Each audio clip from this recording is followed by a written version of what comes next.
ஓம் சாந்தி. 26/2/2026. இனிமையான குழந்தைகளே, சுகத்தை கொடுக்கும் ஒரு தந்தையை நினைவு செய்து இந்த குறுகிய காலத்தில் யோக பலத்தை சேமித்துக் கொண்டீர்கள் என்றால் இறுதி காலத்தில் பயனுள்ளதாக இருக்கும்.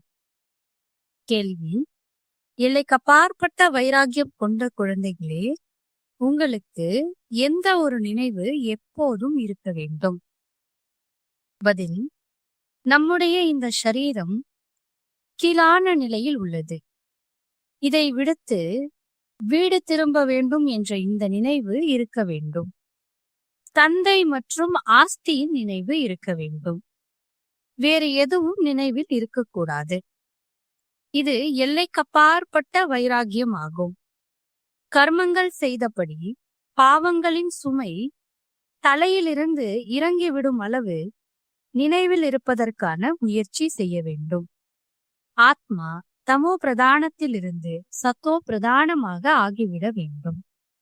ஓம் சாந்தி. தந்தை குழந்தைகளுக்கு தினந்தோறும் மிகவும் சகஜமான விஷயங்களை புரிய வைக்கிறார். இது ஈஸ்வரிய பாடசாலை ஆகும். கீதையில் கூட பகவானுடைய மகா வாக்கியம் என சொல்கின்றனர். பகவான் ஆகிய தந்தை அனைவருக்கும் ஒருவரே ஆவார். அனைவரும் பகவான் ஆக முடியாது. ஆம், அனைவரும் ஒரு தந்தையின் குழந்தைகள் ஆக முடியும். தந்தை சொர்க்கமாகிய புதிய உலகத்தை படைக்கக்கூடியவர் என்பது கண்டிப்பாக புத்தியில் வர வேண்டும். அந்த தந்தையிடமிருந்து நமக்கு சொர்க்கத்தின் ஆஸ்தி கண்டிப்பாக கிடைத்திருக்கும். பாரதத்தில்தான் சிவ ஜெயந்தி புகழ் பாடப்படுகிறது. ஆனால் சிவ ஜெயந்தி எப்படி ஏற்படுகிறது என்பதை தந்தை தான் புரிய வைக்கின்றார். தந்தை கல்பத்தின் சங்கம யுகத்தில் வருகிறார். குழந்தைகளை மீண்டும் தூய்மையற்றவர்களிலிருந்து தூய்மையானவர்களாக ஆக்குவதற்காக, அதாவது ஆஸ்தி கொடுப்பதற்காக. இந்த சமயத்தில் அனைவருக்கும் ராவணனின் சாபம் கிடைத்திருக்கிறது. ஆகையால் அனைவரும் துக்கமுற்றவர்களாக ஆகியிருக்கின்றனர். இப்போது கலியுகத்தின் பழைய உலகமாக உள்ளது. நாம் பிரம்மாவின் வாய்வழி வம்சத்தினர் என்பதை எப்போதும் நினைவில் வையுங்கள். பிரம்மா குமார் குமாரி என தங்களை புரிந்து கொண்டிருப்பவர்கள் இதனை கண்டிப்பாக புரிந்து கொள்ள வேண்டும். ஒவ்வொரு கல்பமும் தாத்தாவிடமிருந்து பிரம்மாவின் மூலம் ஆஸ்தி அடைகிறோம். இவ்வளவு அளவற்ற குழந்தைகள் வேறு யாருக்கும் இருக்க முடியாது. அவர் அனைவருக்கும் தந்தையாவார். பிரம்மாவும் கூட குழந்தையே.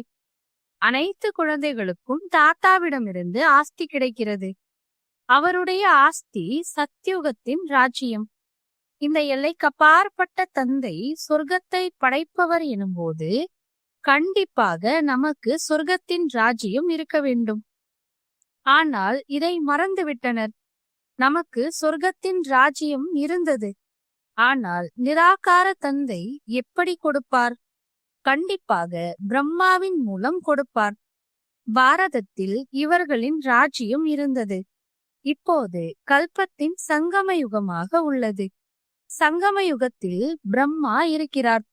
ஆகவே தான் VK என்று சொல்லிக் கொள்கிறீர்கள். குருட்டு நம்பிக்கையின் விஷயம் எதுவும் இருக்க முடியாது. தத்தெடுத்தல் நடக்கிறது. நாம் பிரம்மா குமார் குமாரிகளாக உள்ளோம். பிரம்மா சிவபாபாவின் குழந்தையாவார். நமக்கு சிவபாபாவிடமிருந்து மீண்டும் சொர்க்கத்தின் ராஜ்யம் கிடைத்து கொண்டிருக்கிறது. முன்னரும் கூட கிடைத்திருந்தது. அதற்கு இப்போது 5000 வருடங்கள் ஆகியுள்ளன. நாம் தேவி தேவதா தர்மத்தவர்களாக இருந்தோம். எண்ணிக்கை கடைசி வரை அதிகரித்தபடியே இருக்கும். கிறிஸ்து வந்தது போல கிறிஸ்தவர்கள் இன்று வரை இருக்கின்றனர். அதிகரித்தபடி இருக்கிறது. கிறிஸ்துவின் மூலம் நாம் கிறிஸ்தவர்கள் ஆகினோம் என அவர்கள் அறிந்துள்ளார்கள். இன்றிலிருந்து 2000 ஆண்டுகளுக்கு முன்பு கிறிஸ்து வந்திருந்தார். இப்போது வளர்ச்சி அடைந்து கொண்டே இருக்கிறது. முதலில் சத்தோ பிரதானமாக, பிறகு சத்தோ ரஜோ தமோவில் வர வேண்டும். நீங்கள் சத்யுகத்தில் சதோ பிரதானமாக இருந்தீர்கள். பிறகு ரஜோ தமோவில் வந்தீர்கள். தமோ பிரதானமான சிருஷ்டி அதிலிருந்து மீண்டும் சத்தோ பிரதானமாக கண்டிப்பாக ஆகும். புதிய உலகில் ஆதி சனாதன தேவி தேவதா தர்மம் இருந்தது. முக்கியமான தர்மங்கள் 4. உங்களுடைய தர்மம் அரை கல்பத்திற்கு நடக்கிறது. இங்கும் கூட நீங்கள் அந்த தர்மத்தை சேர்ந்தவர்களே. ஆனால் விகாரிகளாக இருக்கக்கூடிய காரணத்தால் நீங்கள் தங்களை தேவி தேவதைகள் என சொல்லிக் கொள்வதில்லை. நீங்கள் ஆதி சனாதன தேவி தேவதா தர்மத்தவர்களாக இருந்தீர்கள். ஆனால் வாம மார்க்கத்தில் சென்ற காரணத்தால் நீங்கள் தூய்மையற்றவர்களாக ஆகியுள்ளீர்கள். ஆகையால் தங்களை இந்துக்கள் என சொல்லிவிடுகிறீர்கள். உயர்ந்ததிலும் உயர்ந்தவர் சிவபாபா ஆவார். பிறகு பிராமணர்களாகிய நீங்கள், பிராமணர்களாகிய உங்களின் வர்ணம் உயர்ந்ததிலும் உயர்ந்தது ஆகும். பிரம்மாவின் குழந்தைகளாக ஆகியுள்ளீர்கள். ஆனால் பிரம்மாவிடமிருந்து ஆஸ்தி கிடைப்பதில்லை. சிவபாபா பிரம்மாவின் மூலம் சொர்க்கத்தை ஸ்தாபனை செய்து கொண்டிருக்கிறார். உங்களுடைய ஆத்மா இப்போது தந்தையை தெரிந்து கொண்டது. என் மூலமாக என்னை அறிவதன் மூலம் சிருஷ்டி சக்கரத்தின் முதல் இடை கடைசியின் ஞானத்தை புரிந்து கொள்வீர்கள் என தந்தை சொல்கிறார். அந்த ஞானம் எனக்கு மட்டும்தான் உள்ளது. நான் ஞானக்கடலாக, ஆனந்த கடலாக, தூய்மையின் கடலாக இருக்கிறேன். 21 பிறவிகளுக்கு நீங்கள் தூய்மை அடைகிறீர்கள். பிறகு விஷக்கடலில் விழுந்து விடுகிறீர்கள். இப்போது ஞானக்கடல் தந்தை உங்களை தூய்மையற்றவரிலிருந்து தூய்மையானவர்களாக ஆக்கிக் கொண்டிருக்கிறார். கங்கையின் நீர் எதுவும் தூய்மையாக ஆக்க முடியாது. நீராட செல்கின்றனர், ஆனால் அந்த நீர் ஏதும் தூய்மையற்றவர்களை தூய்மையாக்குவது இல்லை. இந்த நதிகள் சத்தியுகத்திலும் இருக்கின்றன, கலியுகத்திலும் இருக்கின்றன. நீரில் வித்தியாசம் எதுவும் இருப்பதில்லை. அனைவருக்கும் சத்கதி வழங்கும் வள்ளல் ஒரே ராமர் என சொல்லவும் செய்கின்றனர். அவரே ஞானக்கடல், பதீத பாவனர் ஆவார். பாபா வந்து ஞானத்தை புரிய வைக்கிறார். அதன் மூலம் நீங்கள் சொர்க்கத்தின் எஜமானன் ஆகிறீர்கள். சத்யுகத்தில், திரேதாயுகத்தில் பக்தி சாஸ்திரம் முதலான எதுவும் இருக்காது. நீங்கள் தந்தையிடமிருந்து சதா சுகமாக இருப்பதற்கான ஆஸ்தியை எடுக்கிறீர்கள்.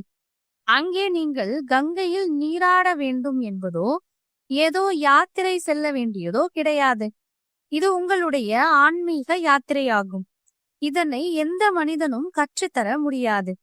தந்தை அனைத்து ஆத்மாக்களுக்கும் தந்தையாவார். ஸ்தூலமான தந்தையாக பலர் உள்ளனர். ஆன்மீக தந்தை ஒருவரே ஆவார். இதனை உறுதியிலும் உறுதியாக நினைவில் வையுங்கள். உங்களுக்கு எத்தனை தந்தைமார்கள் உள்ளனர் என பாபா கேட்கும்போது இவர் என்ன கேட்கிறார் என குழம்பி போகின்றனர். ஆத்மாக்களின் தந்தை அனைவருக்கும் ஒருவரே ஆவார். 2-3 தந்தைமார் எப்படி இருப்பார்கள்? அந்த பரமாத்ம தந்தையை துக்கத்தில் நினைவு செய்கின்றீர்கள் என தந்தை புரிய வைக்கிறார். துக்கத்தில் எப்போதும் ஓ பரம்பிதா பரமாத்மா, எங்களை துக்கத்திலிருந்து விடுவியுங்கள் என சொல்கிறீர்கள். ஆக 2 தந்தைகள் உள்ளனர் அல்லவா? ஒருவர் ஷரீரத்தின் தந்தை, மற்றொருவர் ஆன்மீக தந்தை. அவருடைய மகிமையை பற்றி நீங்கள்தான் தாயும் தந்தையும். நாங்கள் உங்களின் பாலகர்கள், குழந்தைகள். உங்களின் இரக்கத்தால் எங்களுக்கு அளவற்ற சுகம் என்று பாடுகின்றனர். லௌகீக தாய் தந்தையிடமிருந்து அளவற்ற சுகம் கிடைப்பதில்லை. துக்கம் ஏற்படும் போது அந்த தந்தையை நினைக்கின்றனர். இந்த தந்தைதான் இப்படிப்பட்ட கேள்விகள் கேட்க முடியும். வேறு யாரும் கேட்க முடியாது. பக்தி மார்க்கத்தில் நீங்கள் பாடுகிறீர்கள், பாபா நீங்கள் வந்தால் நாங்கள் உங்களிடமிருந்தே கேட்போம். வேறு யாருடைய பேச்சையும் கேட்க மாட்டோம். மற்ற அனைவரும் துக்கத்தை கொடுக்கின்றனர். நீங்கள் தான் சுகத்தை கொடுப்பவர். ஆக தந்தை வந்து நீங்கள் என்ன சொல்லிக் கொண்டிருந்தீர்கள் என நினைவூட்டுகிறார். நீங்கள் அறிவீர்கள், நீங்கள் தான் பிரம்மா குமார் குமாரி என சொல்லிக் கொள்கிறீர்கள். பிக்கு என்றால் என்ன, மம்மா பாபா யார் என்பது புரியாத அளவு கல் புத்தியுள்ள மனிதர்கள் இருக்கின்றனர். இவர்கள் ஏதும் சாது சந்நியாசிகள் அல்ல. சாது சந்நியாசிகளை குரு என்று சொல்வார்கள். தாய் தந்தை என சொல்ல மாட்டார்கள். இந்த தந்தை வந்து தெய்வீக தர்மத்தின் ராஜ்யத்தை ஸ்தாபனை செய்கிறார். அங்கே இந்த லக்ஷ்மி நாராயணர் ராஜா ராணியாக ராஜ்யம் செய்து கொண்டிருந்தனர். முதலில் தூய்மையாக இருந்தனர், பின்னர் தூய்மையற்றவராக ஆகின்றனர். பூஜைக்குரியவர்களாக இருந்தவர்கள் பிறகு 84 பிறவிகள் எடுக்கின்றனர். முதலில் எல்லைக்கப்பாற்பட்ட தந்தையின் சுகத்தின் ஆஸ்தி 21 பிறவிகளுக்கு கிடைக்கிறது.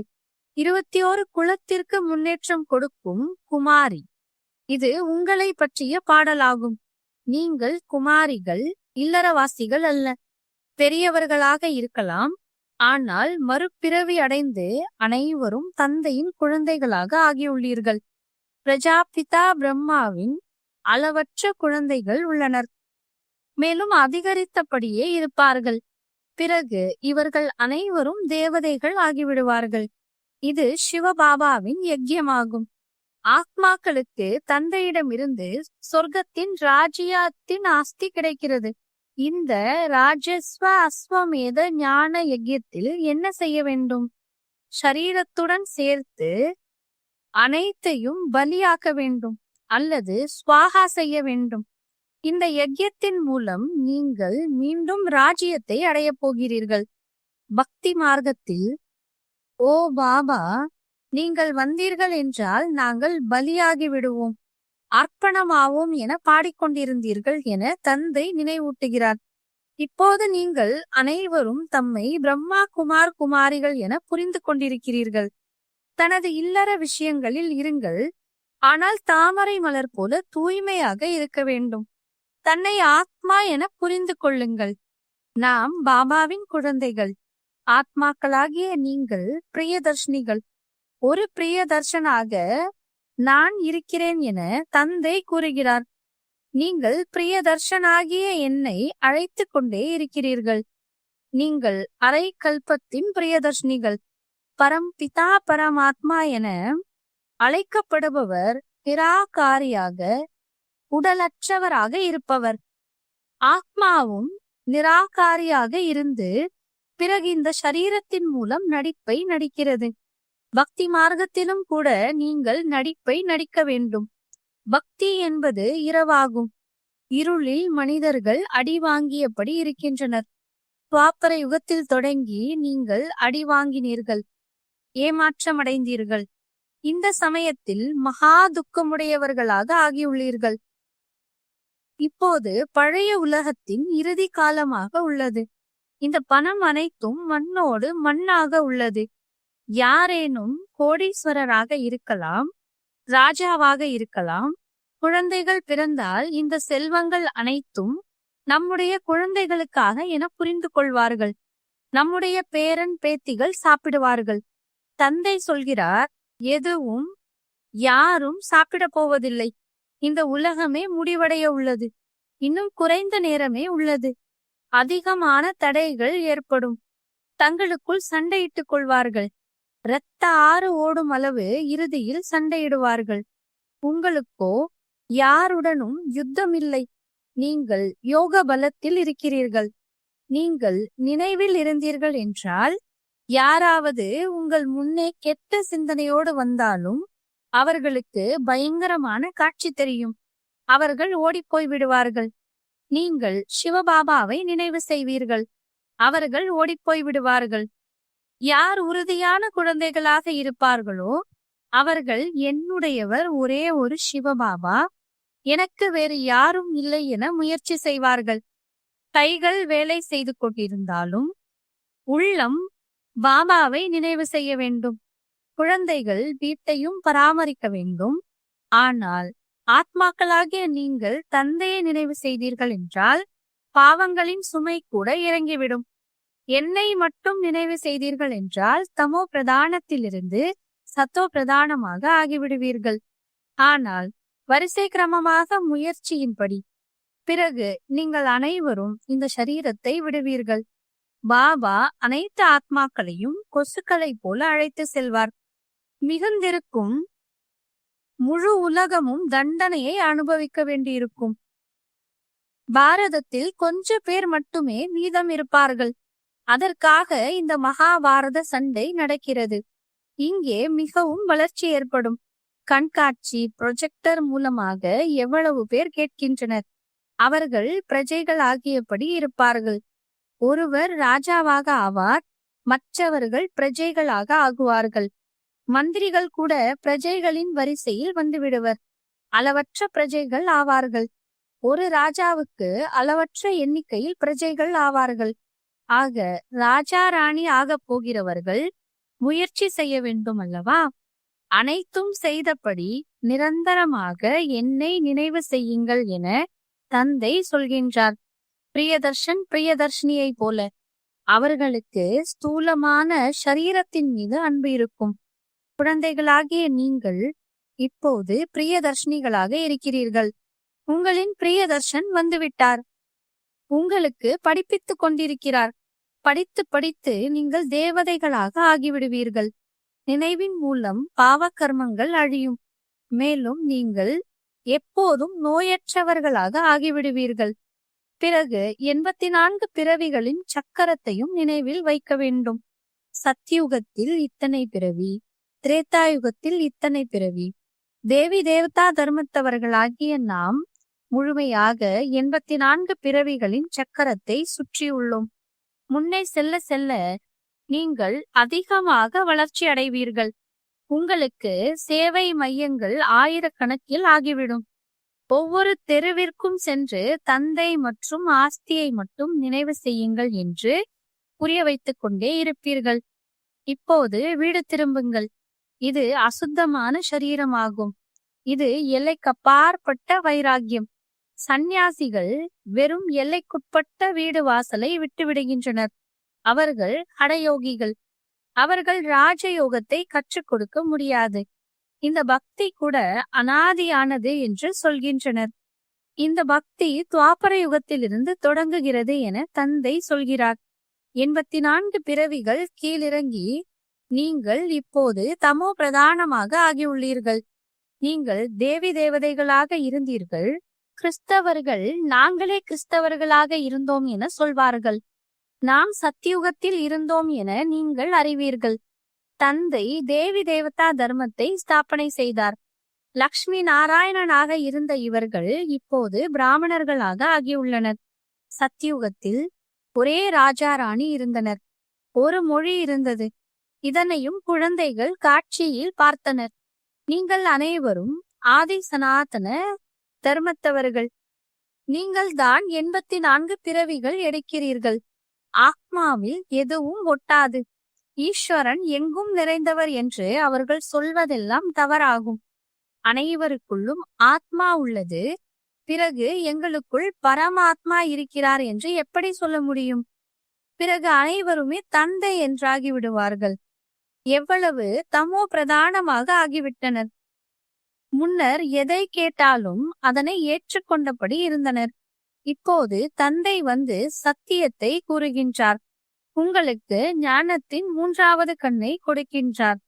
அதன் மூலம் நீங்கள் சிருஷ்டியின் முதல் இடை கடைசியை பற்றி அறிகிறீர்கள். அமரக்கதையும் கூட இதுவே ஆகும். அங்கே சத்தியுகத்தில் நீங்கள் மகிழ்ச்சியுடன் சரீரத்தை விட்டு மற்றொரு சரீரத்தை எடுப்பீர்கள். இங்கே யாராவது இறந்துவிட்டால் அழுது புலம்புகின்றனர். அங்கே நோய்கள் எதுவும் வருவதில்லை. எப்போதும் ஆரோக்கியமானவர்களாக இருப்பார்கள். ஆயுள் கூட நீண்டதாக இருக்கும். அங்கே தூய்மையற்ற தன்மை இருப்பதில்லை. நாம் 84 பிறவிகளின் சக்கரத்தை சுற்றி முடித்துள்ளோம் என்பதை இப்போது உறுதியாக்கிக் கொள்ள வேண்டும். இப்போது பாபா நம்மை அழைத்து செல்ல வந்துள்ளார். தூய்மை அடைவதற்கான யுக்திகளையும் கூட கூறுகிறார். தந்தையான என்னையும் ஆஸ்தியையும் மட்டும் நினைவு செய்யுங்கள். சத்தியுகத்தில் 16 கலைகளிலும் நிரம்பி இருந்து பிறகு குறைய தொடங்குகிறது. இப்போது உங்களுக்குள் எந்த கலையும் இல்லை. தந்தைதான் துக்கத்திலிருந்து விடுவித்து சுகத்திற்கு அழைத்து செல்கிறார். ஆகையால் அவரை விடுவிப்பவர் என அழைக்கின்றனர். அனைவரையும் தம்முடன் அழைத்து செல்கிறார். உங்களுடைய குரு உங்களை அவருடன் அழைத்து செல்ல மாட்டார். அந்த குரு போய்விட்டால் சீடர் சிம்மாசனத்தில் அமர்கிறார். பிறகு சீடர்களுக்குள் மிகவும் சச்சரவுகள் ஏற்படுகின்றன. தங்களுக்குள் சிம்மாசனத்திற்காக சண்டையிட்டுக் கொள்கின்றனர். நான் ஆத்மாக்களாகிய உங்களை என்னுடன் அழைத்து செல்வேன் என தந்தை சொல்கிறார். நீங்கள் சம்பூர்ணமாக ஆகாவிட்டால் தண்டனைகளையும் அனுபவிப்பீர்கள், மேலும் பதவியும் கீழானதாக ஆகிவிடும். இங்கே ராஜ்யம் ஸ்தாபனையாகி கொண்டிருக்கிறது. நல்லது. இனிமையிலும் இனிமையான, காணாமல் போய் கண்டெடுக்கப்பட்ட செல்லமான குழந்தைகளுக்கு தாயும் தந்தையுமான பாப்தாதாவின் அன்பு நினைவுகள் மற்றும் காலை வணக்கம். ஆன்மீக குழந்தைகளுக்கு ஆன்மீக தந்தையின் நமஸ்காரம். ஆன்மீக தந்தைக்கு ஆன்மீக குழந்தைகளின் அன்பு நினைவுகள் மற்றும் நமஸ்காரம். தாரணைக்கான முக்கிய சாரம்: கெட்ட சிந்தனையுடன் யாராவது வந்தாலும் அவர்கள் மாறிவிடும் அளவு நினைவில் இருப்பதற்கான பயிற்சி செய்ய வேண்டும். என்னுடையவர் ஒரே ஒரு சிவபாபாவை தவிர வேறு யாரும் இல்லை என்ற முயற்சியில் இருக்க வேண்டும். சுயராஜ்யத்தை அடைவதற்காக ஷரீரத்துடன் இருக்கும் அனைத்தையும் பலியாக்க வேண்டும். இந்த ருத்ர யஜ்யத்தில் அனைத்தையும் ஸ்வாகா செய்யும் போது ராஜ்ய பதவி கிடைக்கும். வரதானம்: சகித்துக் கொள்ளும் சக்தி என்ற சிறப்பு தன்மையின் மூலமாக மற்றவர்களுடைய சமஸ்காரங்களை மாற்றம் செய்யக்கூடிய உறுதியான திட சங்கல்பம் உடையவர் ஆகுங்கள். எப்படி பிரம்மா பாபா ஞானி மற்றும் அஞ்ஞானி ஆத்மாக்கள் மூலம் தனக்கு ஏற்பட்ட அவமானங்களை சகித்துக் கொண்டு அதை மாற்றம் செய்தாரோ, அப்படி தந்தையை பின்பற்றுங்கள். இதற்காக தங்களுடைய எண்ணத்தில் திடத்தன்மையை மட்டும் தாரணை செய்யுங்கள். எதுவரை சகித்துக் கொள்வது என்று மட்டும் யோசிக்காதீர்கள். ஆரம்பத்தில் எப்படி சகித்துக் கொள்வது, எதுவரை சகித்துக் கொள்வது என்பது கொஞ்சம் ஏற்படுகிறது. ஆனால் ஒருவேளை யாராவது உங்களை ஏதேனும் சொன்னாலும் கூட அமைதியாக இருங்கள், சகித்துக் கொள்ளுங்கள். அப்போது அவர்களும் கூட மாறிவிடுவார்கள். மனதை மட்டும் தளர விடாதீர்கள். ஸ்லோகன்: சங்கம யுகத்தில் சகித்துக் கொள்வது, வளைந்து கொடுத்து போவது என்பது அனைத்தையும் காட்டிலும் மகான் தன்மை ஆகும். அவ்யக்த சமிஞை: ஒற்றுமை மற்றும் நம்பிக்கையினுடைய சிறப்பின் மூலம் வெற்றி நிரம்பியவர் ஆகுங்கள். பாப்தாதாவின் விருப்பம் என்னவெனில், குழந்தைகள் முதலில் தன்னுடன் இருப்பவர்களுடன் சேவையில், மேலும் சுற்றுப்புறத்தில் ஒற்றுமையுடன் இருங்கள். பிறகு ஒரே பலம், ஒரே நம்பிக்கை, ஒரே வழி என்பது இருக்கட்டும். அப்பொழுது சேவையில் வெற்றி கிடைக்கும். எப்படி தேங்காய் உடைத்து ரிப்பன் வெட்டி திறப்பு விழா செய்கின்றீர்களோ, அப்படி ஒரே வழி, ஒரே பலம், ஒரே நம்பிக்கை மற்றும் ஒற்றுமையின் ரிப்பன் வெட்டி பிறகு அனைவருக்குமான திருப்தி மற்றும் மகிழ்ச்சி என்ற தேங்காயை உடையுங்கள். அந்த நீரை பூமியில் ஊற்றுங்கள். பிறகு பாருங்கள் எத்தனை வெற்றி ஏற்படுகிறது என்று. ஓம் சாந்தி.